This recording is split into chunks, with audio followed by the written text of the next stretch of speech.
Hoy nos acompaña alguien muy amigo de la casa, exsecretario del FMLN, diputado de la República también ha sido. Bueno, antes de presentarlo, decirles que hoy cumple 2 años de gobierno Nayib Bukele. Se ha amanecido con una tapizado sería, ¿no?, de pancartas en nuestro país en apoyo a Nayib Bukele y en rechazo a Arena y al FMLN. Hoy se ha mencionado que va a llegar el presidente de la República a la Asamblea Legislativa. Hoy sí, no sé si habrá discurso de año, pero esperemos de que todo vaya en el curso normal de las cosas, porque eso es lo ideal. Al final, si un gobierno es de izquierda, de derecha, de centro, o el de nuevas ideas, o el partido gana, lo importante debería de ser de que tengamos un país con tranquilidad y en vías de recuperación de todo. Pero al parecer siempre hay problemas. Medardo González está con nosotros. Qué gusto que nos acompañe, Medardo. Bienvenido a 106.9 Radio. Como no, buenos días. Buenos días. Un gusto estar aquí con vos, con ustedes en la radio y con los compañeros, con amigos y amigas de la 106.9 Radio para todos ustedes. Así que muchas gracias en esta fecha. Como decía ayer estuvo con nosotros el doctor Rubén Zamora y le decía, hemos buscado a funcionarios o a diputados en su defecto del gobierno, pero no se ha aceptado para tener su versión y ya sea antes o después la versión de ellos y que podamos crearnos un criterio, pero se nos hace difícil, pero muy complicado tenerlos a ellos. Tengo a Medardo González. Él ha sido secretario general del FMLN durante las dos presidencias, los 2 quinquenios del partido de izquierda. Qué gusto, Medardo, nuevamente. Sí. Bueno, ¿cuál es el balance que usted hace de los 2 años de gobierno de Nayib Bukele? Sí, bueno, quiero repetir el saludo a los radioescuchas, el saludo muy especial a todos y a todas, agradecer aquí a Francisco y a todos los amigos y amigas de la radio 106.9. Este es un día muy, muy particular, pues se cumplen 2 años de que ya el nuevo presidente, el nuevo gobierno, está ya prácticamente cumpliendo el 40% de su tiempo como presidente de la República. Entonces se hace necesario y como se acostumbra, pues, hacer una valoración. Y de golpe y de entrada tengo que decir, consciente que soy de la oposición, soy del FMLN, soy de izquierda, pero no solo por eso, sino también porque la realidad así lo pinta, ¿no? No vamos a venir aquí nosotros a inventarnos cosas, casos, sino que vamos a venir a decir la lectura que hacemos de lo que está sucediendo alrededor de nosotros en nuestro país. Y en ese sentido, entonces, ¿cuál es el balance que hago yo de estos 2 años ya de gobierno de nuevas ideas, del gobierno de Bukele, del clan Bukele? Y mi balance, en cortas palabras, es que es un balance negativo, es un balance en el que las palabras rimbombantes de que vamos a hacer historia, pues se han quedado completamente en el vacío.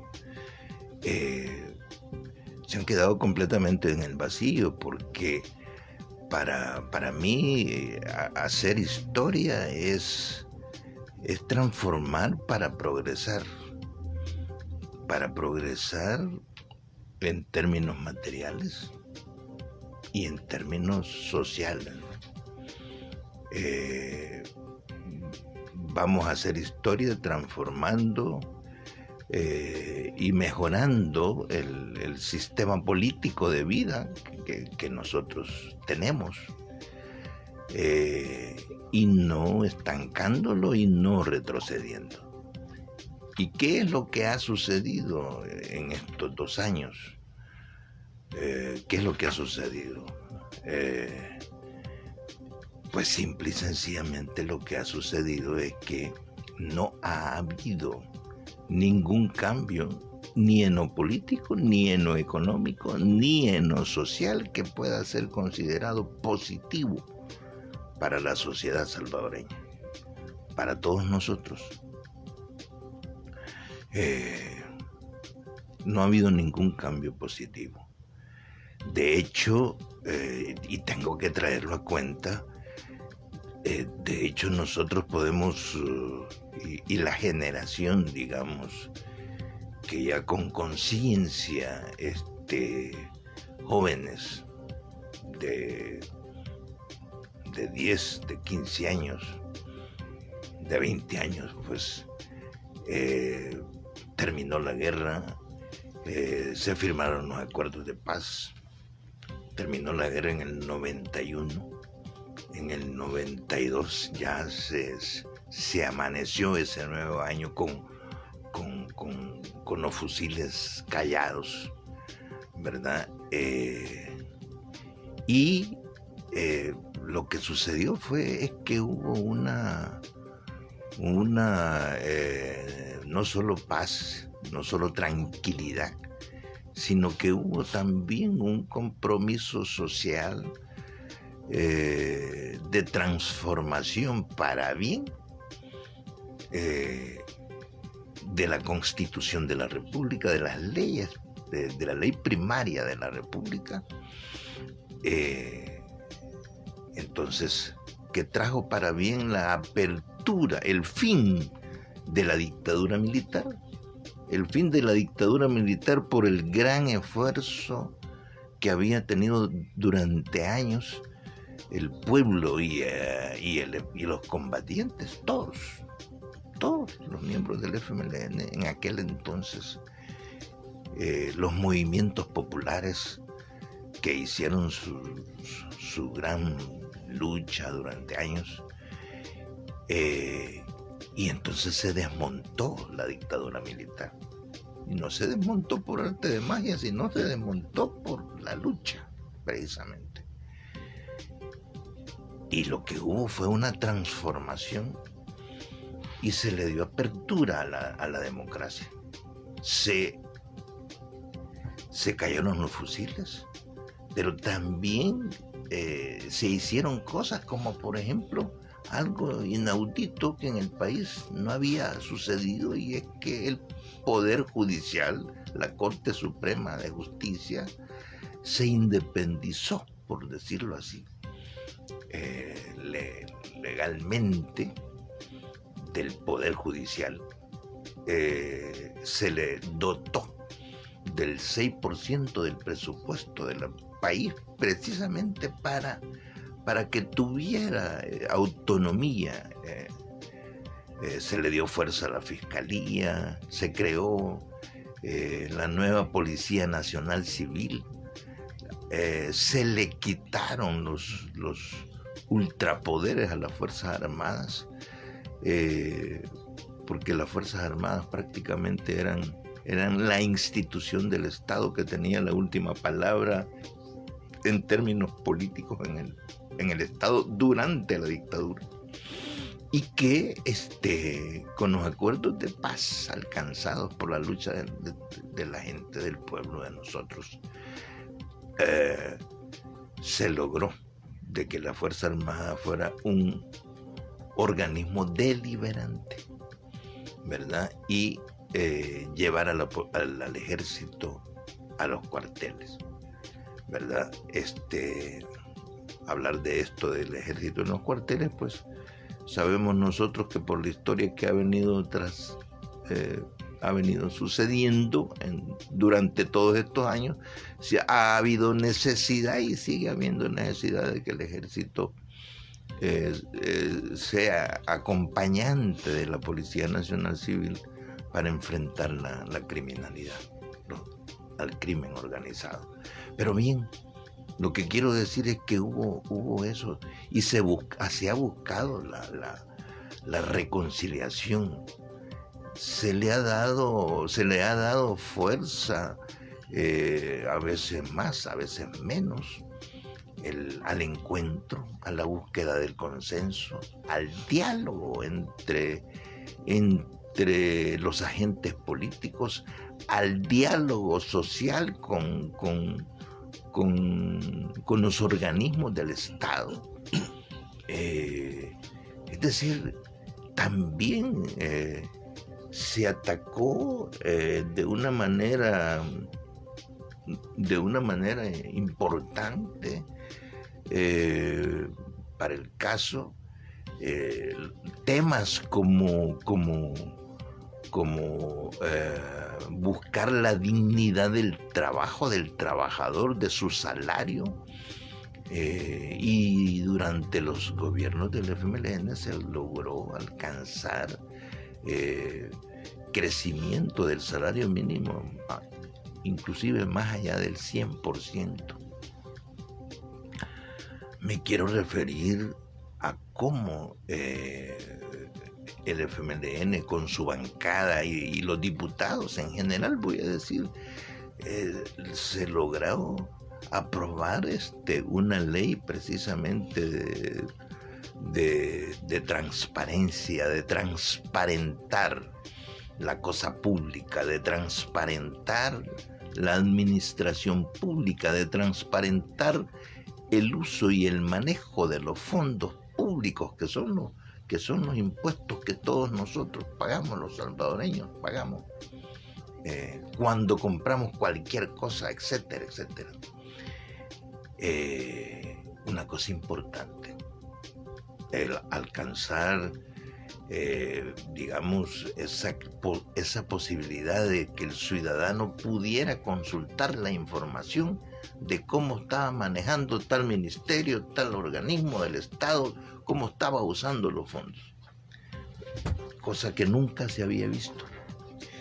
Y también, la creación de la Procuraduría para la Defensa de los Derechos Humanos, etc. Y quiero decir que, por supuesto, que aquella gran reforma que significaron los acuerdos de paz, pues no caminaron en alfombra roja, ¿no? La vida no es así en ningún lado. Pues caminó con tropiezos, pero fuimos avanzando en la construcción de este país hacia la democracia, dejando atrás la dictadura y promoviendo la reconciliación, digo, siempre con dificultades, pero buscando la reconciliación entre las partes. Y entonces, si yo tengo a la mano este recuerdo, este análisis, entonces yo me pregunto, ¿qué ha sucedido ahora, 2 años después que ganó las elecciones Nayib Bukele y su clan? Ganó las elecciones porque tuvo mayor voto, eso hay que reconocerlo, tuvo mayor cantidad de votos y por lo tanto fue electo presidente de la República. Y entonces nosotros debemos de preguntarnos qué en este 40% del tiempo del presidente de la República ha pasado, ha sucedido que yo deba considerar. Y entonces yo me doy la respuesta, ¿no? Y la respuesta es que en todos estos ámbitos, ni en lo político, ni en lo económico, ni en lo social, nosotros hemos tenido ningún avance. Lo que tenemos, lastimosamente, es un retroceso más que evidente, ¿verdad? Más que evidente. Y todo, a mi juicio, es grave. Todo es grave. No una cosa es menos grave que la otra, todo es grave. Porque si voy a hablar de las condiciones sociales, hombre, resulta que todo lo que veo, todo lo que leo, todo lo que me doy cuenta es que precisamente el último gobierno del FMLN los dos gobiernos del FMLN lograron bajar la cantidad de personas, adultas y menores, en pobreza extrema y en pobreza relativa a un 26% de la cantidad de hogares del país. Después de haberlo recibido en un 40% de la cantidad de hogares en pobreza, se logró bajar a un 26%. ¿Y qué es lo que sucede ahora? ¿Qué es lo que sucede? Según la información obtenida de las mismas fuentes del gobierno, hombre, la pobreza ha nuevamente regresado al 40% de los hogares. Al 40% de los hogares, Francisco. Es decir, hemos retrocedido a la misma posición que había. ¿Está haciendo historia el presidente de la República? Yo creo que no. Para ser directo, no está haciendo historia. Lo que está haciendo es una gran farsa, una gran mentira. Entonces, para poner, decía, un ejemplo en lo social y en lo político, en lo político todos lo vemos, todos además lo sentimos, ¿no? ¿Qué está pasando en lo político? Resulta que en lo político se está ejecutando un plan por parte de Bukele y de su clan. No voy a hablar de los partidos políticos porque ahí lo que hay es un conglomerado de gente, ¿verdad?, que recibe órdenes de un puñado de personas, en el que está a la vista el presidente de la República. Y entonces viene, ¿y qué es lo que estamos viendo nosotros? Lo que estamos viendo es que el mismo presidente de la República, desde Casa Presidencial, le ordenó a sus diputados, más los 5 diputados de Gana, 2 del PCN y 1 del PDC, les ordenó que había que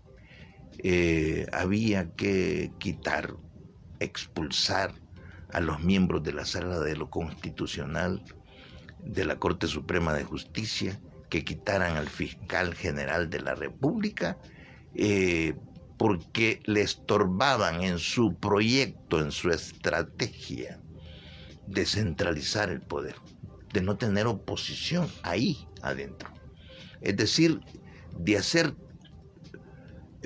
lo que la Constitución dice que no debe suceder, y es la centralización del poder en manos del Ejecutivo. Es decir, que debe de haber equilibrio de poderes. Eso dice la Constitución de la República, lo cual es algo que vale la pena mantener. ¿Por qué? Porque si no, lo que se está generando es la creación de una dictadura, es decir, de un regreso al pasado. Y eso es lo que estamos viendo nosotros. Y no solo quitaron a los miembros de la Sala de lo Constitucional, los obligaron de una y de otra manera, que no me voy a poner a dar detalles aquí, los obligaron a que pusieran renuncia a medianoche del 1 de mayo. Y los obligaron a varios de ellos a que pusieran renuncia,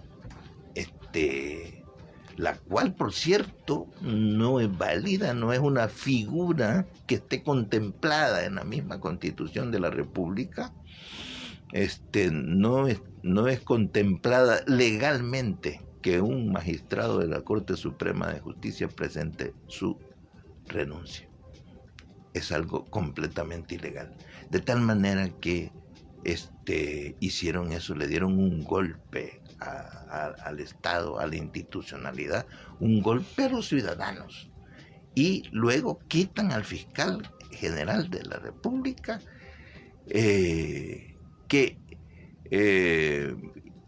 independientemente de cómo pueda valorar cada quien el trabajo, igual que la sala, ¿no?, del fiscal general de la República, pero el fiscal no era un monigote del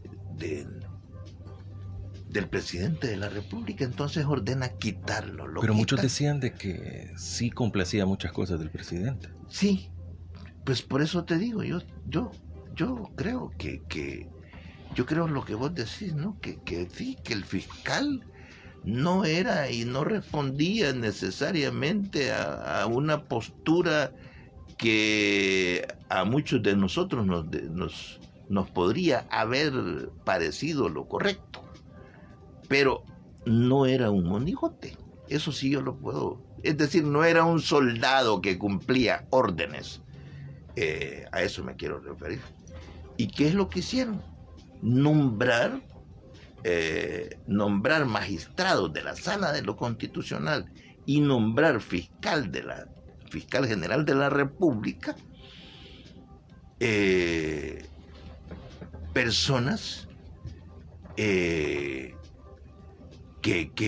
aún teniendo cerebro no tienen derecho a pensar y solo tienen que ejecutar las órdenes que se les den. Es decir, y perdón por usar esa figura, es decir, es algo así como a un combatiente que en tiempos de lucha y de combate tiene que cumplir una orden dada por su jefe y no tiene que pensar, simplemente tiene que ejecutar. Es decir, han nombrado soldados. Uso esa figura, pero con mucho respeto a ¿cómo se llama?, a la institución armada. Porque no viene el caso. Y entonces nosotros nos encontramos con esta situación de completa desgracia, ya al tribunal de acceso, al tribunal de acceso, creo que se llama, a la información pública, ¿verdad? Al instituto de acceso a la información pública, que es el encargado de administrar todo ese tema que dije yo antes, de la información del gobierno, de cómo se maneja la cosa pública. Simplemente en maniobras y maniobras ha venido tomando el control de este instituto. Y todo mundo sabe y todo mundo está viendo de cómo precisamente viene avanzando, ¿verdad? Cómo viene avanzando como ficha vista el interés de opacar, de someter a los magistrados de la Corte de Cuentas de la República, al procurador para la defensa de los derechos humanos, tan importante figura creada por los acuerdos de paz, ¿verdad? De someter precisamente a todos los organismos. ¿Y qué es lo que estamos viendo nosotros? Que todo esto comenzó precisamente nombrando un alto mando de las Fuerzas Armadas que en lugar de hacer cumplir la Constitución, que en lugar de responder al Estado, en lugar de responder a la Constitución, van a responder a la persona que representa el presidente de la República, que se convierte automáticamente en comandante general de las Fuerzas Armadas, ¿verdad? Pero es una cuestión violatoria, de tal manera que las Fuerzas Armadas han pasado a jugar un papel que no está contemplado en la Constitución de la República y que es peligroso. Lo mismo que la Policía Nacional Civil. El mando superior de la Policía Nacional Civil también están cumpliendo órdenes por parte del presidente de la República.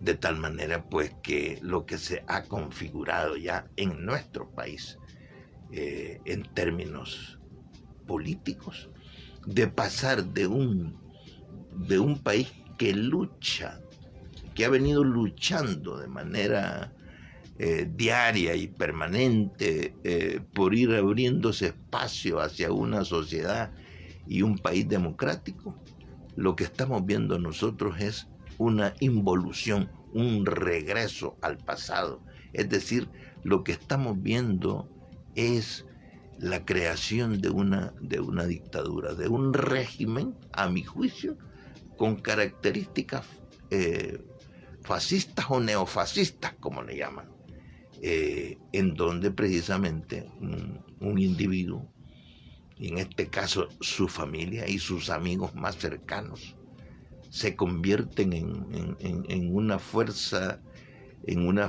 que representa un interés económico, que tiene un interés económico y que asume el control total de las instituciones. Y además quiero mencionar el caso que la característica esta de juntar las fuerzas punitivas del Estado, como son las Fuerzas Armadas y la Policía Nacional Civil, con estos acuerdos que según información se conocen, y pactos en los que se establece prácticamente una supuesta tregua del gobierno con las pandillas, con los jefes de pandilla, ¿verdad? Para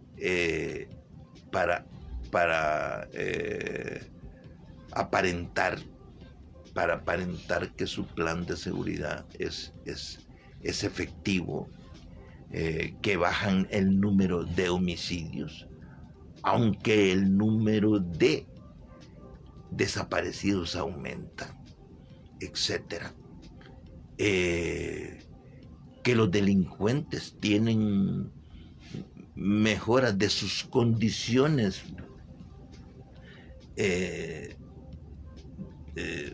estancia ahí en las penitenciarías, que los familiares y las clicas, como le llaman a estos grupos, obtienen beneficios que el mismo gobierno les da a cambio de que el gobierno pueda tener manejo de la situación.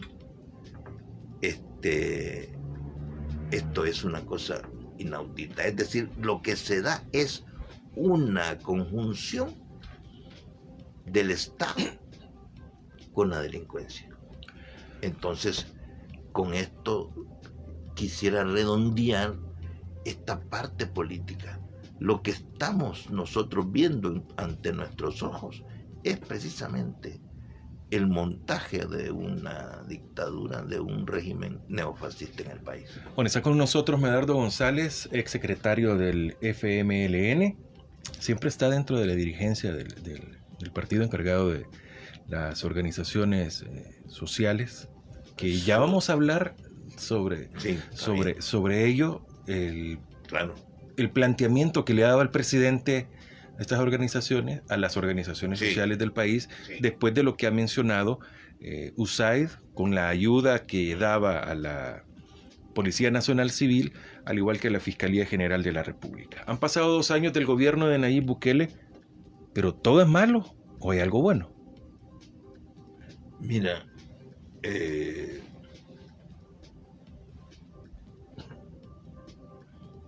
¿qué puedo yo ver de bueno? Y disculpen, yo dije al principio que quería ser lo más objetivo posible. Pero ¿qué de bueno puedo ver yo, digamos, como ciudadano salvadoreño? En realidad, yo no miro nada de bueno que yo pueda decir, hombre, me parece bien, me parece correcto. Es que hay algo, Francisco, y es que precisamente el gobierno de la República,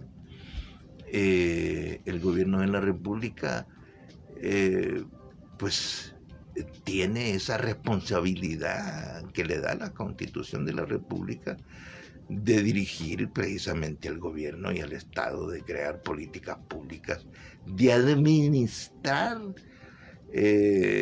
los fondos que recolecta de la misma población e invertirlos precisamente para el gasto anual en el presupuesto anual. ¿Y qué es lo que miro yo? Y voy a traer a cuenta este tema sobre el tema de la vacuna contra el coronavirus, ¿verdad?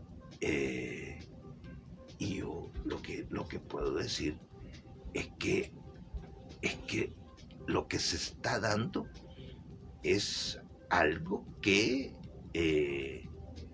todos los gobiernos están obligados a dar salud pública, ¿verdad? A dar salud pública. Yo lo que creo es que hay manejos mediáticos, hay manejos políticos interesados, como por ejemplo este tema, ¿verdad?, de estos alcaldes de Honduras, a los cuales el presidente de la República pues les dio una cantidad determinada de vacunas en apoyo, etcétera, etcétera.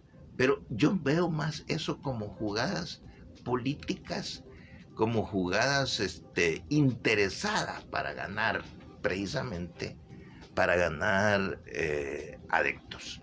No lo miro como algo a lo cual yo deba de llamarle una cosa positiva. Hombre, yo manejo ese tema al respecto. Yo lo que creo es que el sistema de salud pública ha tenido un tremendo retroceso. La reforma de salud implementada por los dos gobiernos del FMLN prácticamente ha sido desmontada en la mayor parte. El dengue, el chikungunya y todas estas enfermedades que estaban siendo controladas nuevamente están haciendo estragos. Simple y sencillamente este gobierno desde que entró quitó por razones ideológicas, porque era ayuda cubana y ayuda venezolana, la Operación Milagros, que se ejecutaba y se hacía allá en el Hospital de San Vicente y en el Hospital de San Rafael de ¿Qué pasó con el Hospital de San Vicente? No, en el Hospital de San Vicente se encontraba un centro, y en eso consistía la Operación Milagro, un centro oftalmológico, ¿verdad? Que curaba de manera gratis y efectiva a todas las personas que tenían cataratas o esterigión, no sé qué más, los curaba a estas personas. ¿Qué pasó ahora? Y resulta que el gobierno de Bukele, nomás entró y simplemente cerró estos centros. Echó a los médicos cubanos que estaban en el Hospital de San Vicente. Y ahora no hay. No, ese servicio no lo da el Estado, no lo da el gobierno. ¿Por qué? Por una razón inhumana, mezquina, ideológica, ¿verdad? Solo porque eran cubanos y venezolanos los que estaban apoyando esto, quitó esos centros. Dijo que iba a crear, por cierto, una instancia médica que diera el mismo servicio, y hasta hoy nosotros no vemos nada. Y yo quiero aprovechar para decir que hay movimientos, hay un movimiento social, le voy a llamar, que sigue dando este apoyo. No es el Estado, sino ciudadanos que se organizan de manera voluntaria para apoyar a personas pobres, principalmente personas adultas como yo, que ya necesitan resolver problemas de cataratas, de esterigión y ese tipo de cosas que aparecen en edad ya adulta, avanzada. Y entonces, ¿qué es lo que hacen ellos? Buscan a la gente, encuentran a la gente, enlistan a la gente y apoyan a la gente sin cobrarles nada, y entre ellos buscan apoyo y encuentran transporte para llevar a la gente principalmente a Guatemala. Entiendo que antes también iban a Nicaragua, pero entiendo que van a Guatemala, principalmente llevan a la gente a curarse allá, porque allá está ese servicio que prestan médicos cubanos allá en Guatemala hace muchos años, y entonces, y que aquí simplemente lo dejaron de hacer, de tal manera que nosotros nos encontramos ante un sistema de salud que, según la información que nos dan organismos independientes, ahora lo que tenemos es un sistema de salud con una escasez tremenda de medicamentos. Bueno, yo tengo familiares que tienen problemas de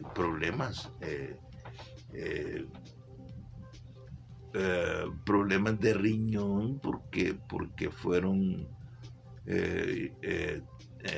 les hicieron trasplantes, y lo que les están diciendo en el Seguro Social, lo que les están diciendo en los hospitales, es que no hay medicamento. Es decir, lo que tenemos nosotros es una situación de tal manera que yo, con respecto al tema de educación, porque me estás preguntando, Francisco, qué cosas buenas puedo ver yo, me van a disculpar todos aquellos, pero yo, mi punto de vista es que todo es un manejo. Resulta que en el tema de educación, por ejemplo, claro, claro que la pandemia del COVID-19 ha venido a trastornar todo, ha afectado todo. Eso yo no lo voy a ocultar. Eh, pero el reparto de computadoras, lo cual es correcto, así como las vacunas para el COVID, el reparto de computadoras también. Pero resulta que ese reparto de computadoras es una continuidad de lo que ya el anterior gobierno. Y acá había una planta que manufacturaba. Había precisamente aquí en el país, entiendo allá en La Paz, en Zacatecoluca, estaba montado ahí una fábrica, por decirlo así, de ensamblaje de esas computadoras que eran entregadas a los centros escolares, ¿no? Para que fueran usadas por los maestros y por los alumnos. Yo voy a decir claramente, entiendo yo que esa es una cosa, el gobierno del FMLN no pudo entregar una computadora para cada niño, para cada joven, pero sí se entregaron miles de computadoras para los centros escolares que permitieron a nuestros jóvenes y a nuestros maestros utilizar este mecanismo de tecnología, lo cual fue muy importante, ¿no? Y este gobierno dice, yo ya resolví, he resuelto esta cosa, y lo que he hecho es prácticamente lo mismo. De tal manera que yo no puedo considerar esto como una cosa. Las clases por línea igual es una cosa que se está haciendo en todos lados, en todos los países. De tal manera, Francisco, que yo en este tema, ¿qué es lo que viene sucediendo? Mira, ¿qué es lo que viene sucediendo?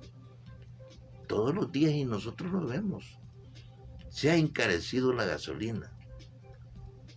Y cuando digo la gasolina no me refiero solo a las familias que tienen carro para movilizarse, sino me refiero también a los vehículos que transportan mercancías, por ejemplo, y que al tener combustible más caro tiene un impacto en el precio de esas mercancías.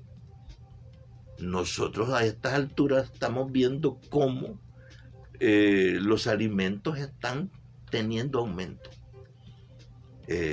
La luz eléctrica también ya subió. El gas propano para cocinar también ha subido. El agua también ha tenido un incremento. Es decir, hay un dato que los economistas lo dan, y es que la inflación, que la inflación es el crecimiento de precios, ¿verdad? En un país determinado. ¿Y qué es lo que sucede? Durante los gobiernos del FMLN, e inclusive antes, la inflación en El Salvador no pasaba del 1%, no llegaba al 1%. ¿Y cuál es la inflación que teníamos hasta marzo de este año 2021? 1.7%. Y así como van las cosas, nosotros y los economistas dicen que la inflación, es decir, el incremento de precios de las cosas, puede ser tan alta que suba del 1.7 al 7%. Es decir, es algo fuerte. De tal manera, Francisco, que yo no puedo felicitar o no puedo reconocer elementos positivos en cuanto a esto. Yo creo que no estaban capacitados. Este gobierno no presentó plan y no ha presentado plan. lo que está haciendo es ejecutando. En obras públicas lo que ha hecho es presentar como obras propias las obras que los gobiernos anteriores del FMLN habían dejado. Es decir, no están presentando absolutamente nada nuevo. Así que yo puedo decirte eso con claridad. Medardo, nos queda muy poco tiempo y hay tanto que hablar, pero el presidente ha mencionado que ya sea la sociedad civil o las organizaciones sociales que se cambian de nombre dependiendo el momento, de ONGs, a sociedad civil, a organizaciones sociales, después de que USAID dijera de que la ayuda que ellos proporcionaban a nuestro país ahora la van a hacer a través de las organizaciones sociales, de la sociedad civil. Posteriormente, bueno, hoy viene al país Jane Mains, que viene más o menos a la figura de embajadora, y es alguien también que estuvo muy identificada con estas organizaciones, o sea, como para terminar de replantear lo que está sucediendo al interior de los Estados Unidos, y lo queremos ver así, el gobierno de Joe Biden hace con El Salvador. ¿Cómo ve la posición que está teniendo el presidente hacia la organización civil? Tenemos al sindicato, bueno, una huelga de hambre indefinida en la Asamblea Legislativa que es vista indiferentemente. Mira, yo voy a decir lo siguiente. Yo creo que una de las características del manejo interesado, digamos, pero con características dictatoriales y además neofascistas, tiene que ver con este tema social. Y voy a decir lo siguiente. Mira, empezando por el nombramiento del ministro de Trabajo, que el Ministerio de Trabajo pues le corresponde ver cómo hace justicia, cómo le apoya a los trabajadores y trabajadoras. El Ministerio de Trabajo pues tiene una gran función, una gran responsabilidad. Y a mí me llama la atención que ponga de ministro de Trabajo a una persona que más bien ha estado ligada al movimiento sindicalista,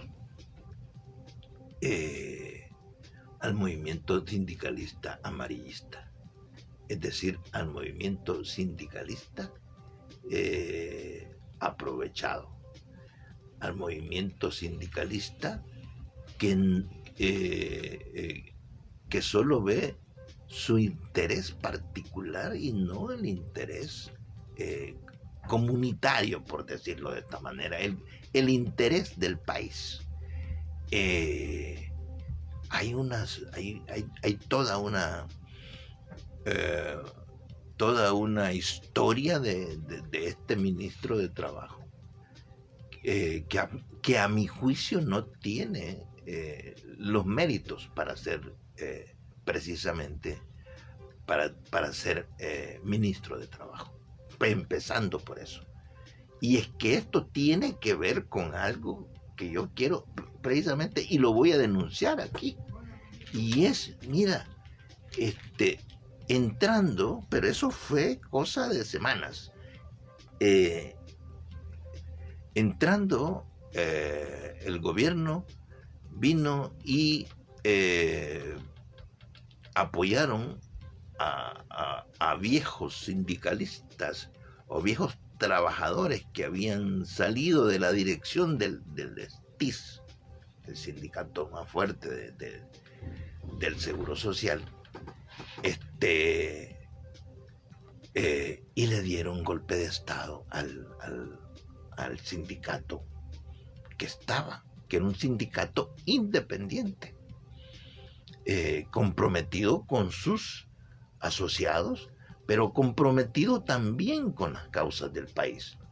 ¿Qué es lo que viene y hace el ministro de Trabajo? Darle las credenciales a otros trabajadores,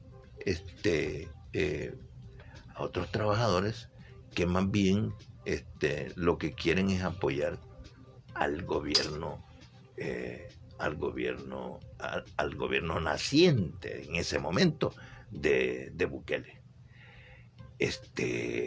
Le dan un golpe de estado al sindicato. Eso ya te da muestras de cómo pretenden hacer las cosas, ¿verdad? También se dan otros casos. También se da el caso de que, y eso hace poco sindicalistas lo han denunciado, que utilizan el método a través del Ministerio de Trabajo de no darle las credenciales a los sindicatos para que estos no tengan asegurada su legalidad, ¿verdad? Y entonces eso golpea al sindicalismo, golpea a la organización de los trabajadores, de tal manera pues que yo lo que veo es que lo que está haciendo precisamente este gobierno es tratando de jalar una base social que prácticamente son organizaciones que simplemente están viendo su interés particular y no les importa el interés del país. De tal manera, pues sí, yo quiero dejar claro eso.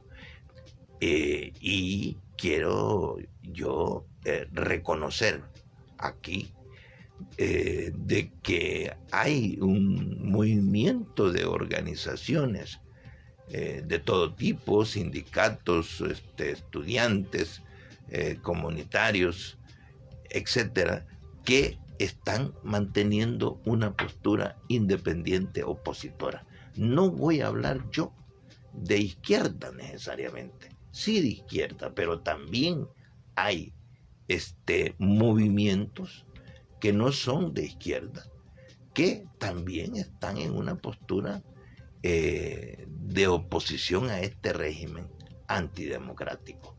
Yo, Francisco, eso quería decirte. Medardo, ¿y qué tanto de culpa tiene el FMLN con este gobierno? ¿De culpa? ¿Sí? ¿O con Nayib Bukele? Mira, pues hombre, yo de culparnos nosotros, no veo. No veo nada. No tengo por qué. Buena parte del gobierno, de los funcionarios, aún hasta de diputados, son... Está bien, Francisco, sí, que me diga eso. Sí, son sí. ex o militantes, simpatizantes sí. Y hasta ex funcionarios del FMLN.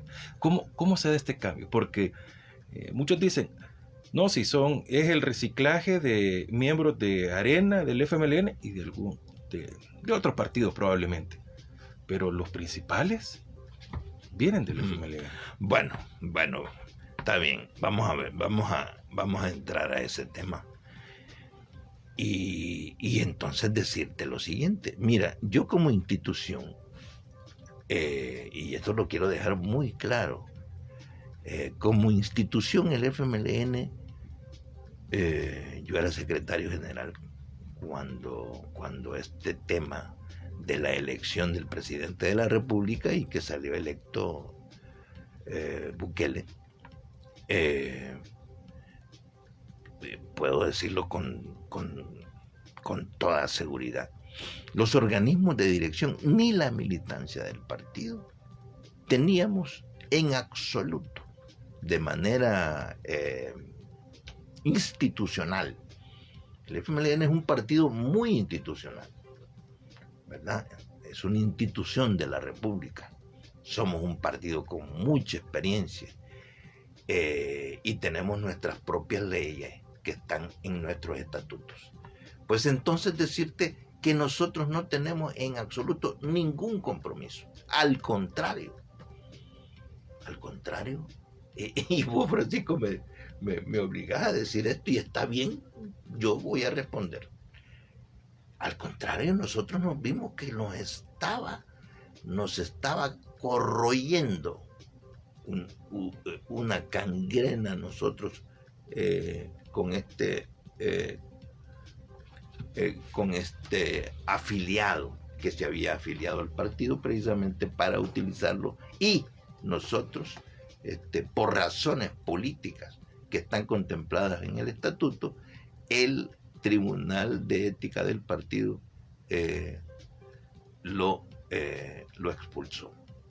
De tal manera que no hubo ni hay ninguna culpa, vos usabas esa palabra, institucional del partido.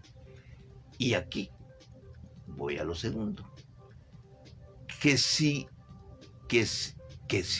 y bueno, hay ahí información que circula. Y hay ahí, como tú dices, caras que fueron del FMLN y que ahora están ahí Son de las principales caras ahora. Algunas caras están ahí, digamos que están en el círculo cercano, ¿verdad? ¿Por qué no me vas a decir? Yo no voy a aceptar que la señora Carolina Recinos, jefa de gabinete, entiendo, sí, haya sido del FMLN. Ella no es del FMLN. ¿Y de qué había sido? Ella fue del FMLN y hace 15 años ya no era del FMLN. Es decir, fue del FMLN, pero ya no tenía nada que ver con el FMLN. De tal manera que yo no me puedo hacer responsable de eso. Carolina Recinos, la jefa de gabinete del gobierno actual, pues ella es una persona pues que tiene una postura política completamente distinta y contraria a la que ha tenido el FMLN. Pero sí hay otras caras. Hay un señalamiento que viene ahí como un rumor, o que viene ahí como que viene referido a un miembro de la ex comisión política en la que yo estuve, que se refiere precisamente a José Luis Merino, conocido por Ramiro Vázquez, ¿verdad? Y que lo vinculan directamente noticias, periodistas, escribientes, etcétera, etcétera, que lo vinculan directamente a Bukele. Inclusive llegan a decir de que es el que está atrás, algo así. Y yo quiero decirte claramente que en este tema yo no puedo aseverar que eso sea de esa manera, así en cuanto a la persona. Lo que sí quiero yo decir es que, y creo importante, Francisco, aunque este es un tema que se sale de la evaluación, pero creo yo, pero lo que hay en el FMLN es que algunos dirigentes nacionales e inclusive recientemente de esta bancada tan pequeña que quedó de 4 diputados y diputadas, más diputadas que diputados los 4, dos de ellos votaron recientemente por un préstamo que no voy a explicar aquí, que no había necesidad de votar para asignárselo al presidente Bukele, no porque no daba explicación del uso de esos fondos, de tal manera que lo que estaban haciendo prácticamente era apoyar la postura de Bukele. Eso es lo que, y estas personas están, digamos, políticamente relacionadas con el ex miembro de la Comisión Política, con Ramiro Vázquez, con José Luis Merino.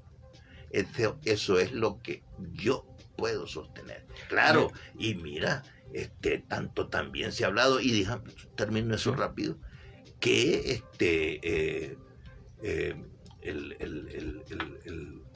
el médico que fue también militante del partido, Eric Vega, que también es algo así como, yo no sé qué cargo tiene, creo que es un asesor, algo así, que dicen está muy cercano a Bukele, hombre también relacionado, porque fue asistente,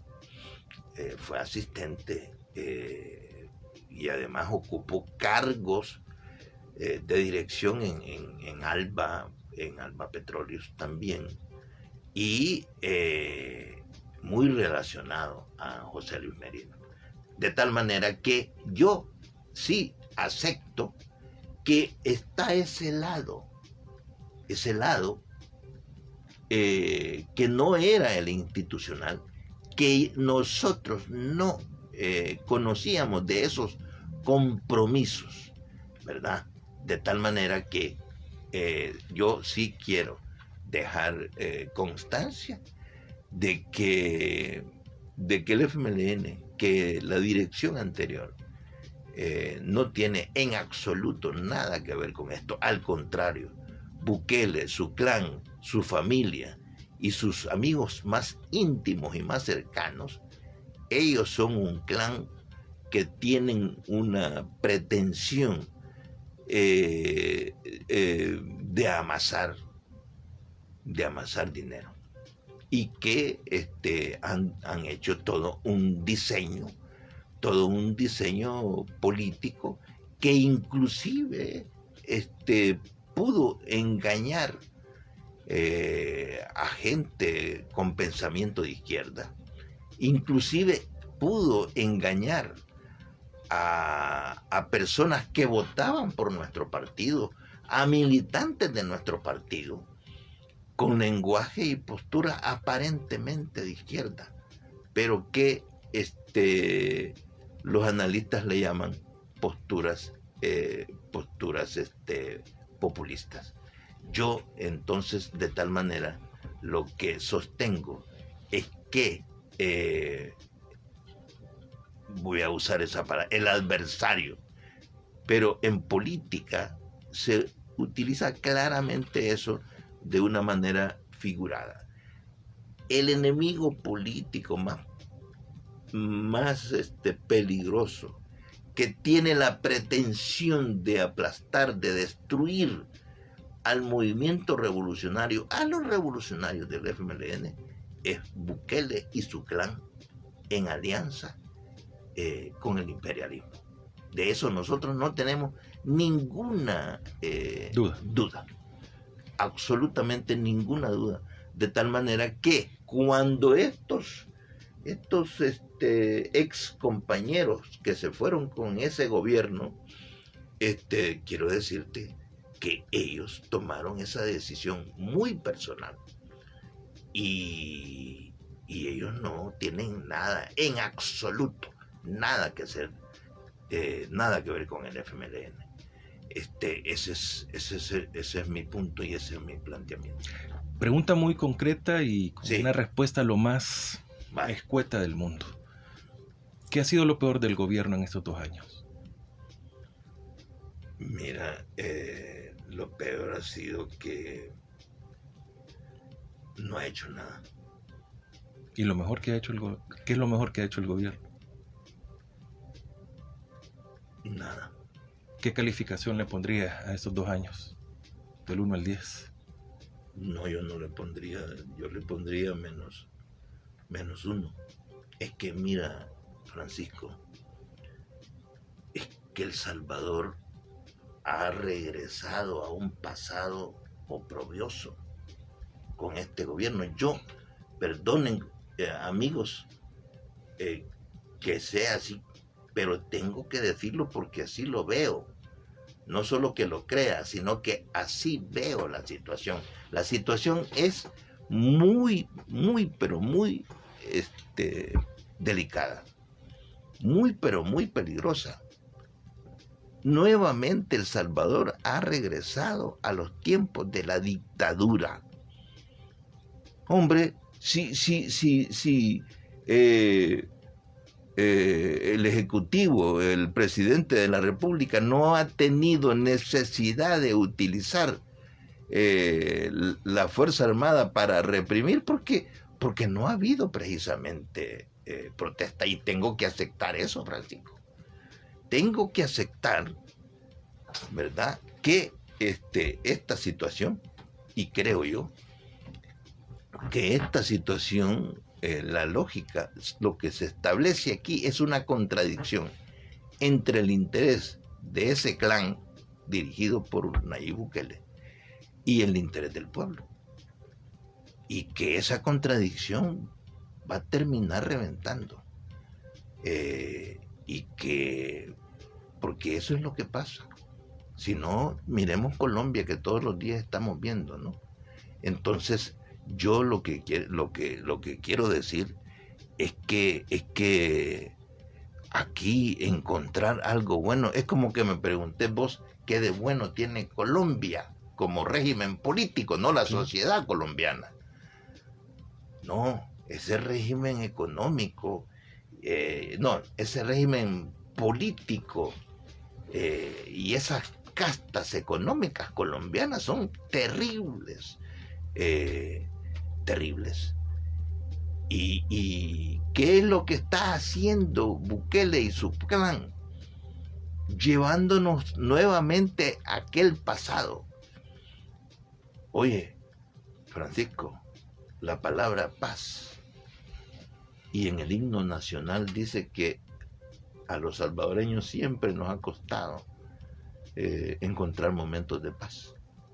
Es terrible, pero hay que leer el himno nacional. Y en lugar de promover el diálogo, la concertación, nomás llegó Bukele, determinó el diálogo, nomás llegó el Bukele, determinó el entendimiento entre la sociedad y el Estado, entre los sujetos políticos, de tal manera que yo no, lo que estoy viendo es que la palabra de reconciliación, el concepto no me viene a la cabeza, pero este tema de aceptar las diferencias políticas e ideológicas que podemos tener, ¿verdad? Este gobierno y este presidente no lo promueven, al contrario, le gusta la mentira, le gusta ofender, le gusta humillar, persigue a los periodistas, persigue a los opositores. Lo que genera y lo que está generando Nayib Bukele y su gobierno, lo que está generando es imponiendo odio. Oíme, yo quiero decir, Francisco, que lo siento mucho que sea mi análisis así. Porque así debe ser, real. Pero esa es la realidad que estamos viviendo. Yo quiero decir, y Francisco, para algunos compañeros que puedan oír, ciertamente el FMLN está en un momento en el que tiene que demostrar, ¿verdad?, qué es lo que fue. Y eso es lo que debemos hacer nosotros. no debemos sumarnos a darle votos a Bukele. Nosotros debemos de ser una oposición clara. Nosotros debemos de estar junto con el pueblo, aunque en este momento Bukele tenga mayoría de la opinión pública a su favor. No quiere decir que necesariamente las cosas van a ser así dentro de un año. Yo creo y estoy totalmente convencido de que esta realidad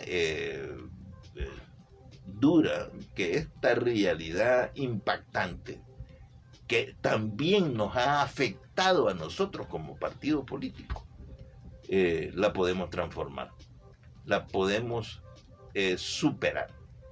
Eso es lo que puedo decir.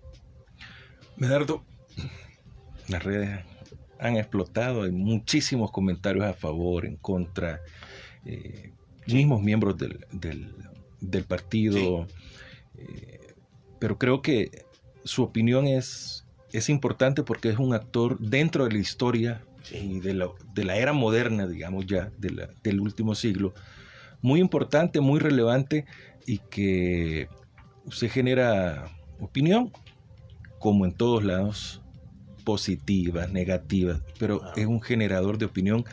Agradezco que haya tomado a bien visitarnos en esta oportunidad para los 2 años de gobierno. Insisto, hemos buscado por muchos medios alguien del oficialismo que pueda estar con nosotros, y no lo buscaba para que se enfrentara a Medardo González. Lo íbamos a tener en diferentes entrevistas, pero así son las cosas.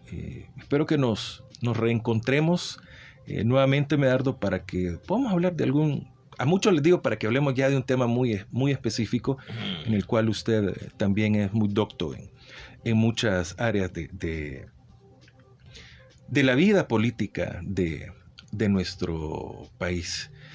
He estado buscando por algunos lados cómo conformar y ver. El presidente de la República sale del FMLN, ha sido formado, podríamos decirlo, políticamente dentro del partido, y que podamos ver diferentes puntos de vista y que lo podemos conversar. Por eso pregunto, ¿qué tanto tiene de culpa el FMLN? No, mira, sí, la pregunta me parece, pero quiero decirte que Nayib Bukele, como individuo, como persona, no fue formado en el FMLN. Pero yo lo conocí ahí. No fue militante del FMLN. En realidad, ¿qué es un militante? Aquí militante del FMLN es aquel que no solo vota. Militante del FMLN es aquel que no es aquel que entra al partido solo con la aspiración de utilizar al partido para obtener un cargo público.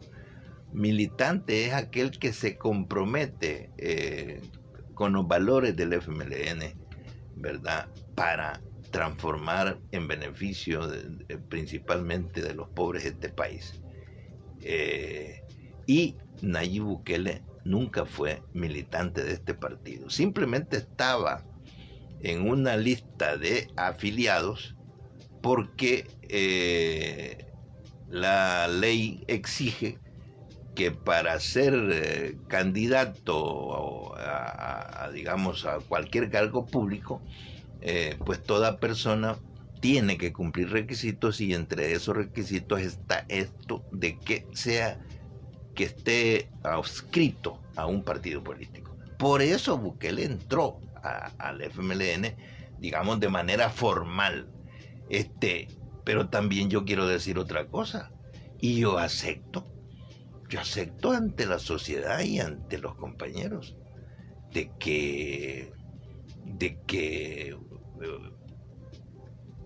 que uno puede cometer errores y excesos, y no voy a hablar del caso porque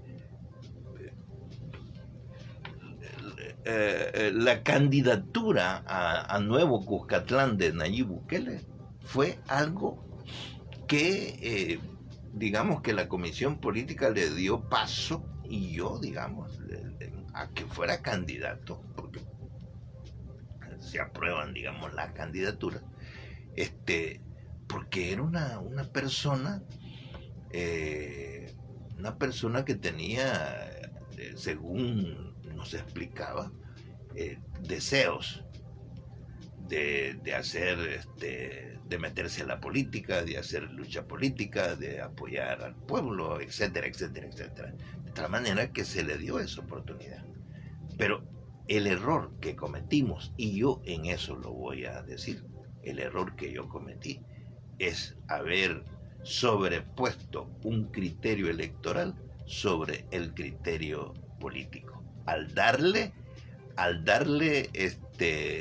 la plataforma de la alcaldía de San Salvador.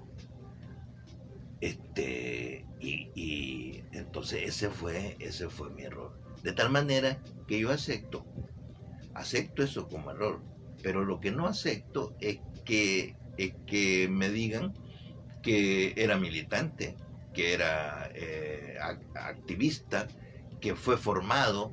Nayib Bukele no fue formado. Él se metió y precisamente al FMLN porque él creyó de que el FMLN iba a ser el taxi que lo iba a llevar precisamente al poder y que acabarse al FMLN, ya te imaginas lo que hubiera pasado si Nayib Bukele hubiera sido candidato del FMLN y hubiera ganado las elecciones. ¿Qué hubiera pasado con el FMLN? El FMLN fuera un partido veleta. Ya hubiéramos dejado de ser un partido de izquierda nosotros hace ratos. Desde el principio Bukele dejó muy claro de que él era un conservador y que él era una persona bienvenida en los círculos más conservadores del imperialismo. Y que es una persona con intereses personales extremadamente fuertes que no tienen nada que ver con los principios y valores que nosotros tenemos. De tal manera que Bukele no es culpa nuestra. Bukele no le hemos dado formación nosotros. Nuestro error es, repito, haber creído que nosotros íbamos a tener dominio de la situación y haberle puesto demasiado peso al criterio electoral cuando le dimos la posibilidad de ser candidato a la alcaldía de San Salvador. Ese sí, yo lo acepto. Bueno, muchas gracias, Medardo. Si no están de acuerdo con algo, aquí podemos platicarlo con demás personas. Medardo no tiene la verdad absoluta, pero viene a hablarla. Viene a hablar acá con nosotros. Tengo algo de verdad también, ¿no? Sí, claro. Bueno, si usted quiere seguir a Medardo González en Twitter, porque ahí se pone alegre. Sí, claro. ¿Verdad? Es Medardo FMLN. Así de fácil. Medardo FMLN. Ahí lo pueden encontrar. Medardo, qué uso que... Como no. Mire, se nos enfrió el café, sí, hombre. Un cubo de hielo ahora.